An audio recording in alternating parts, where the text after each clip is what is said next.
ছাদ বাগানের লেবু গাছ। আমি লেবু গাছটা আগের বছরই এনে বসিয়েছিলাম। এটা 8 ইঞ্চি টবেতে ছিল।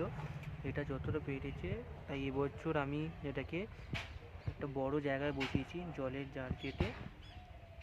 আর এর মধ্যে মাটির মধ্যে মাটি আর ভার্মি কম্পোস্ট আর এর মধ্যে গোবর সার, এরকম গোবর সার মিশিয়ে দিয়েছি, ঠিক আছে। আর লেবু দেখুন কত পরিমাণে হয়েছে, খুব ভালোই লেবু হয়েছে। গাছের রুটগুলো খুব ভালো বেরিয়েছে। আর মাটি খুঁড়ে তারপর আমি একে শিংকুচি, বন্ডাস আর নিমখোল দিয়ে দিয়েছি, যাতে নিমখোলটা এই জন্যই দিয়েছি যাতে গোবরে কোনো পোকা না লাগে। আর আমি আপনাকে একটা জিনিস দেখাতে চাই বন্ধু, এই দেখুন এই গাছের এই জায়গাগুলোতে দেখুন, এই জায়গাগুলোতে দেখুন লেবুর গাছে সাদা সাদা ফাঙ্গিসাইড মতো পোকা ধরেছে, দেখতে পাচ্ছেন আপনারা।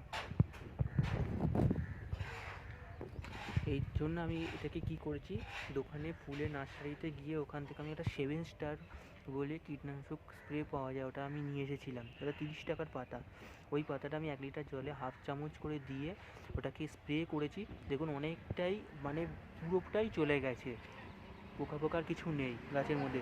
পাকা দিতে গেলে এখন অনেক টাকা খরচা, তাই জন্য আমি মনে করি যে আপনারা 7 স্টার ইউজ করুন। 7 স্টারে খুব ভালোই রেজাল্ট দিচ্ছে, বেশি খরচা নেই। 30 টাকার পাতা, ওটা আপনার পোকামাকড় সব কিছুরই কাজ করবে একই সাথে।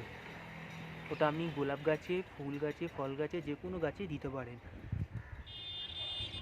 আর কালকে বৃষ্টি হয়েছিল তাই জন্য আমি হিউমিক অ্যাসিড দিইনি। কালকে আমি 1 লিটার জলেতে হাফ চামচ হিউমিক অ্যাসিড মিশিয়ে অর্ধেক জলটা মাটিতে আর অর্ধেক জলটা গাছেতে স্প্রে করব, যাতে গাছের গ্রোথটা আরও ভালোভাবে হয় আর প্রচুর পরিমাণে কুঁড়ি যাতে আসে। কুঁড়ি এলে ফলটাই তত ভালো হবে। আর লেবু দেখুন কত সুন্দর সুন্দর লেবু হয়েছে, আর কত বড় সাইজের হয়েছে।